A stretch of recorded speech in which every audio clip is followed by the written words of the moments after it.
Modern Olympians go home with gold medals, sponsorship deals, and their names lit up on a stadium screen. Ancient Greek champions went home with a twist of wild olive leaves, cut from a single tree with a golden sickle. Some of them did not go home breathing at all.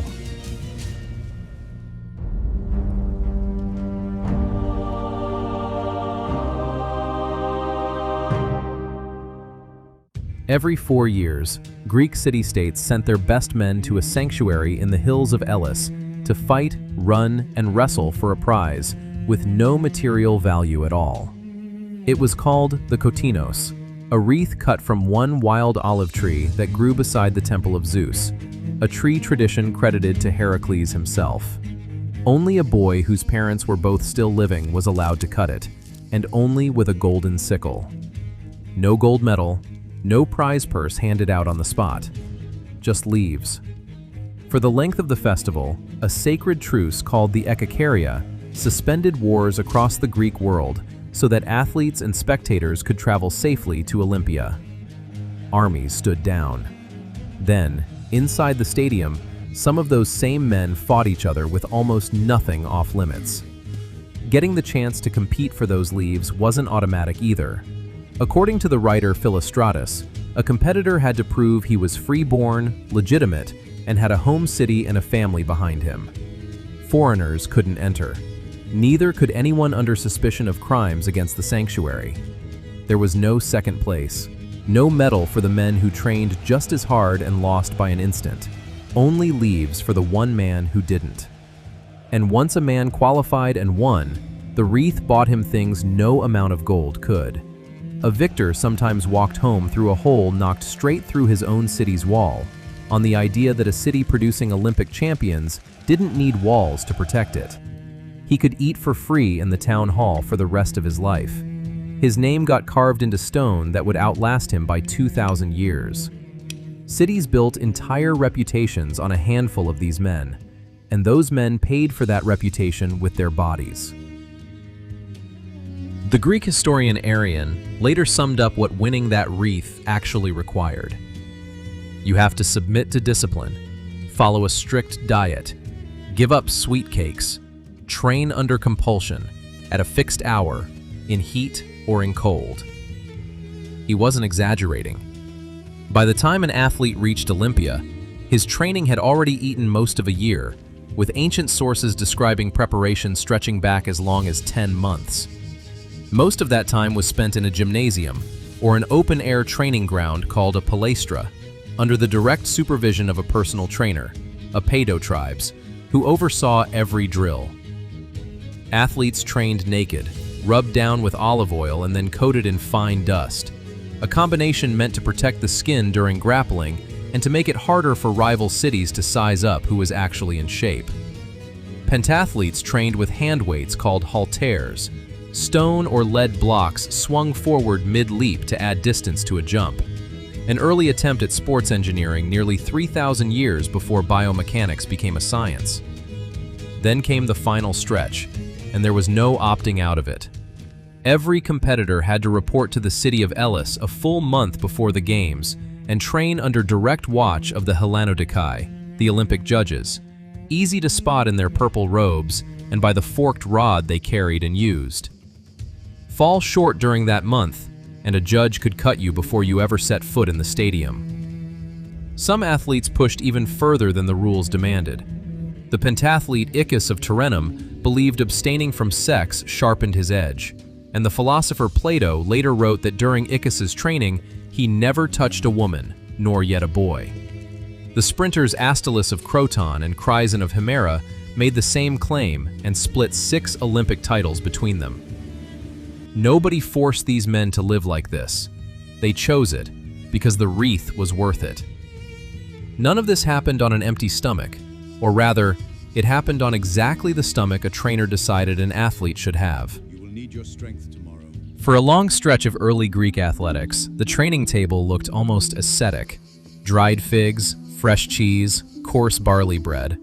That started to change around the 5th century BC, when a long-distance runner named Dromaeus of Stymphalis became one of the first Olympic champions associated with a diet built almost entirely around meat. Other ancient accounts credit the shift to a boxer named Eurymenes of Samos, who reportedly took up a meat-heavy diet on the advice of his trainer. That trainer was Pythagoras, the mathematician, who happened to be a committed vegetarian himself and apparently saw no contradiction in loading someone else's plate with beef. Because these men were the celebrities of their world, whatever a champion ate became national advice almost overnight. When one Olympic winner swore off bread entirely, bread reportedly went out of fashion at training tables across Greece, until the next champion swore by something else instead. Nobody took the meat diet further than the wrestler Milo of Croton. Writers working a couple of centuries after his death claimed Milo ate roughly 20 pounds of meat and 20 pounds of bread a day, washed down with somewhere around 18 pints of wine. Historians today treat those specific numbers as legend rather than ledger, but the legend points at something real. A culture that had started treating the body as something you could force-feed into a weapon. Milo's training matched the diet. As a young man, he is said to have lifted a newborn calf onto his shoulders and carried it every day without fail. The calf grew. Milo kept lifting it until, years later, he was hauling a fully grown bull the length of the stadium at Olympia, then killing and eating it on the spot. He went on to win 6 Olympic wrestling titles. Whatever he was doing, it worked. At least until age finally caught up with him. Wrestling and boxing were already brutal on their own. Pankration, added to the Olympic program in 648 BC, was built to be worse. It fused striking and grappling into a single event with almost no restrictions, bare hands, no weight classes separating a heavyweight from a smaller, faster opponent, and a rule book you could recite in one breath. Depending on which ancient source you trust, there were exactly 2 things you couldn't do: bite or gouge an opponent's eyes. In Sparta, famously, even those 2 rules didn't apply. There were even 2 versions of the sport: an upright style, used mostly in training, where 3 falls to the ground ended the match, and a ground style, used at the games themselves, where a fight could go to the sand and simply stay there. A match had no rounds and no time limit. It ended one of 3 ways. Your opponent raised a finger to signal submission, he was knocked unconscious, or he died. Referees stood by with rods to enforce the ban on biting and eye gouging, but everything else, broken fingers, dislocated joints, opponents choked into unconsciousness or worse, was simply how the sport was played. Pancratiasts trained and competed alongside boxers and wrestlers under a category the Greeks called the Barea Athla, the heavy events, reserved for the strongest and most punishing competitors at the games. Crowds loved it for exactly the reason you'd expect. There was nowhere for an outmatched fighter to hide, and no bell was coming to save him. Nobody tested that system harder than a pancratiast named Arrhichion of Phigalia. By 564 BC, he had already won Olympic pankration titles in 572 and 568 BC, and he returned to Olympia chasing a 3rd. In the final match of that games, his opponent, whose name never survived, locked him in a hold built to end things fast. Legs wrapped around Arrhichion's midsection, one arm cinched across his throat. According to the geographer Pausanias, who recorded the story generations later, Arrhichion kept fighting even as the choke shut off his air. With his own strength running out, Arrhichion twisted his opponent's foot and wrenched it out of its socket. The pain did what nothing else could. His opponent raised a finger and submitted, right there in the sand, the standard signal that a fight was over. Arrhichion never felt the win. He had already died from the chokehold, seconds before the judges could even stop the match. Historians still debate exactly what killed him, whether it was the choke itself or a broken neck suffered in the struggle. But every version of the story ends the same way: dead and victorious in the same breath. Under Olympic rules, a submission belonged to the man who forced it, whether or not that man was still breathing. The judges crowned him anyway. His lifeless body was lifted up, and the wreath, the same simple twist of wild olive that every winner before him had worn home to a hero's welcome, was placed on a head that would never lift again. Back in Phigalia, his city raised a statue of him standing in the marketplace. Pausanias saw it still there centuries later, its inscription already worn past reading. Arrhichion is remembered today as the only man in history to win an Olympic title after he was already dead.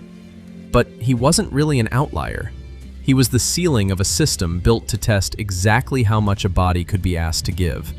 Up to 10 months of training, a rod-enforced final month at Ellis, a diet engineered around brute mass, and a combat sport with almost nothing forbidden. The wreath at the start of this story looked impossibly light. By the time it landed on Arrhichion's head, everyone standing in that stadium finally understood what it actually weighed. If you think Olympia's rules sound brutal, wait until you see what an entire people were put through for no crime at all, for centuries, in plain sight of everyone around them. Go watch Who Were the Cagots next, and find out who Europe decided didn't deserve to sit at the same table.